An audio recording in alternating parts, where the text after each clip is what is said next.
Ramai penjawat awam ingat, pembiayaan LPPSA hanya untuk beli rumah siap sahaja.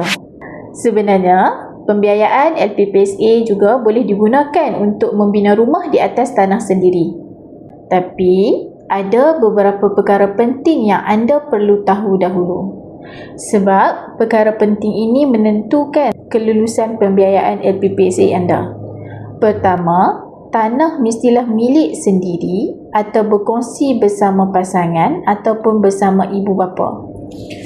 Kedua, tanah tersebut mestilah bebas daripada sekatan tertentu yang boleh menghalang pembinaan ataupun gadaian kepada LPPSA.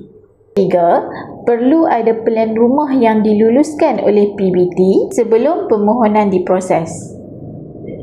Dan yang paling penting, buat semakan kelayakan pembiayaan terlebih dahulu supaya bajet pembinaan selari dengan jumlah yang boleh diluluskan oleh LPPSA.